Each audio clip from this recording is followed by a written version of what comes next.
अगले जो 5 हैं उनको पंच ज्ञानेंद्रिय बोला जाता है, क्योंकि जितना भी हमारे सिस्टम को, हमारे अस्तित्व को इंफॉर्मेशन या ज्ञान का इनपुट मिलता है, या हमारा सिस्टम जो भी इंफॉर्मेशन या नॉलेज को रिसीव करता है वो इनके थ्रू करता है। सो इसलिए दीज आर कॉल्ड ज्ञान इंद्रियस। घ्राण, जिह्वा, त्वक, चक्षु, श्रोत्र। घ्राण is smell, impression of smell. Jivha, impression of taste. Twak, impression of touch. Chakshu, impression of visuals, eyes के through. Shrotra, impression of sound. So these are 5 ज्ञान इंद्रिय। यहाँ तक जितने भी तत्व हैं ये सारे ऑब्जेक्टिव हैं। मीन्स इनका जो प्रारूप है, इनका जो फ्लो है वो आउटवर्ड है, बाह्य जगत की ओर। इनका एक्सप्रेशन जो है वो बाह्य जगत की ओर है। हेयर ऑनवर्ड्स, अभी आगे जितने आएंगे कुछ सेट ऑफ तत्व, वो उभय रूप है। मीन्स उनमें they are both objective and subjective. वो बाह्य बहिमुखी भी हैं, अंतर्मुखी भी हैं। उनका प्रारूप दोनों तरफ है, उनका इन्वॉल्वमेंट दोनों तरफ है। मन, बुद्धि, अहंकार, पहले ये 3 आते हैं। मन, mind is your thought, your संकल्प।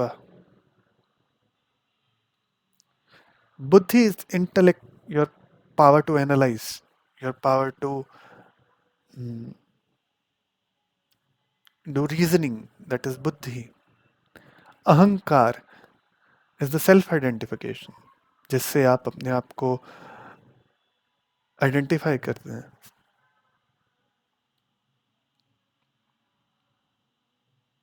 और ये ऑब्जेक्टिविटी के साथ, बाह्य प्रारूप के साथ जुड़ा है। फिर अगले जो 2 तत्व हैं वो है प्रकृति तत्व एंड पुरुष तत्व।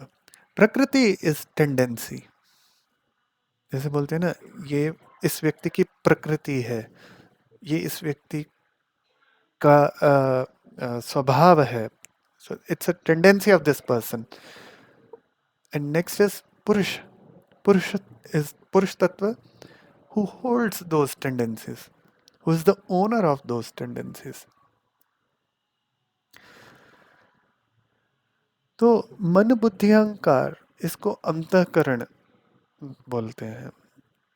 व्यक्ति का अंतःकरण क्या है, ये बाहरी प्ररूप में दिखाई नहीं पड़ेगा, लेकिन इसका एक्सप्रेशन अंदर बाहर रहता है। प्रकृति और पुरुष, ये इंडिविजुअलिटी है। और फिर इसके बाद आते हैं नियति तत्व, impression of being at one place. नियति तत्व जो है वो इंप्रेशन ऑफ स्पेस है, मैं इस जगह पे हूं। इसी तरह फिर अगला तत्व है काल तत्व, इंप्रेशन ऑफ टाइम, मैं इस समय में हूं, मैं इस, मेरी एज है। So this is impression of time and space. And next तत्व इज राग तत्व, impression of not being full, means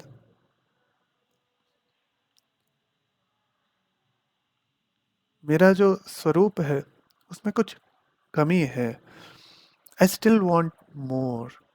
सो एक जो इम्प्रेशन ऑफ इनकम्प्लीटनेस है, that brings out greed, that brings out um, impression of wanting more. And next tattva is vidya tattva. That is, विद्या का मतलब है limited knowledge, सीमित है उसका ज्ञान जो है, whatever he knows, whatever he understand, individuality, it's सीमित। आप कितने भी बड़े विद्वान डॉक्टर क्यों ना हो, आप कितने भी बड़े सक्सेसफुल इंजीनियर क्यों नहीं है, लेकिन आप एक लिमिटेड दायरे में ही जानते हैं सब, राइट? सो वो एक जो लिमिटेड नॉलेज है, दैट इज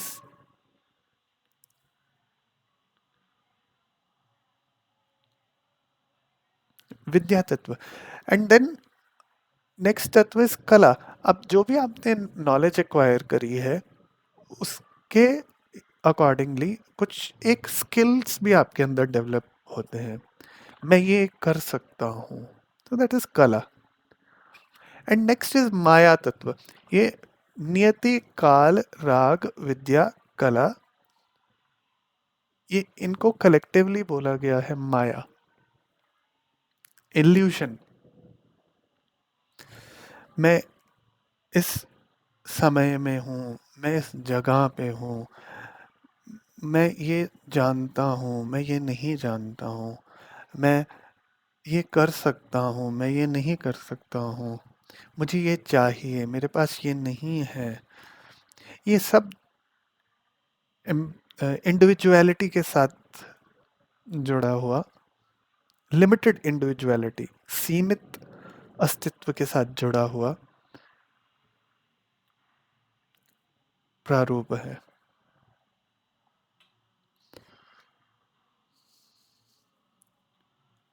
फिर आगे चल के जब व्यक्ति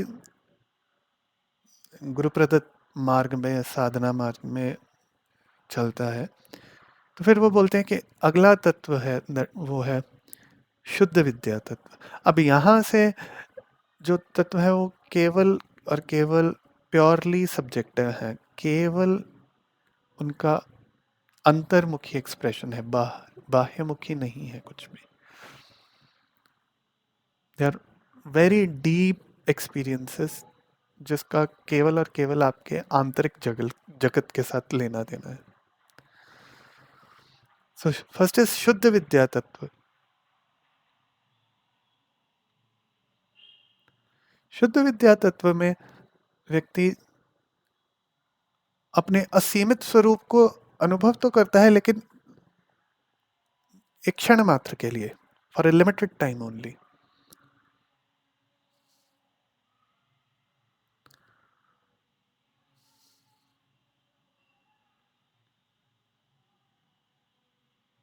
लेकिन वो असीम से तादात्म्य नहीं अनुभव कर पाता है।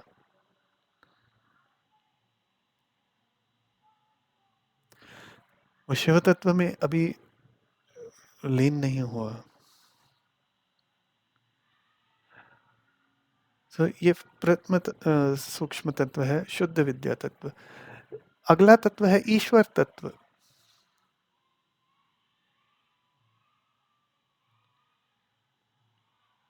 तो इसमें उपासक अनुभव करता है कि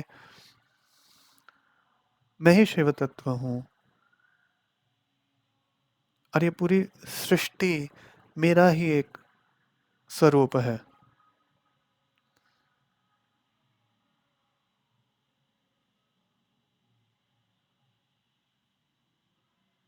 इदम हम।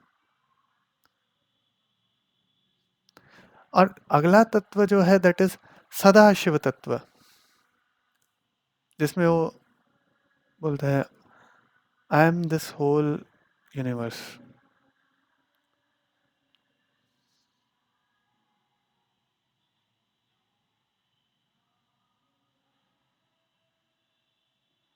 अहम इदम, इदम अहम, अहम इदम। सो दोनों, ईश्वर तत्व और सदाशिव तत्व, ईश्वर तत्व में this creation is my expression, अहम इदम, और उसका थोड़ा और रिफाइंड एक्सप्रेशन है, I am this whole universe, अहम इदम।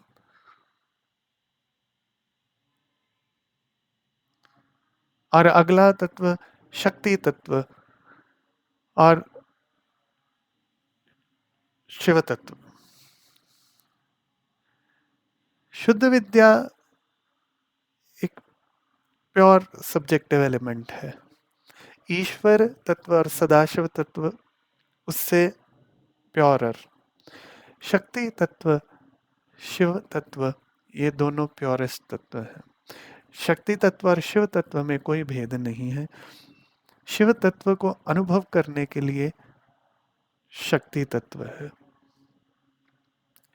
मतलब जिस माध्यम से शिव तत्व को आप अनुभव कर सकते हैं वो शक्ति तत्व है। The purest end of pure I consciousness. और फिर इसके ऊपर एक तत्व बताया गया है 37th, which is Param Shiv, transcendental.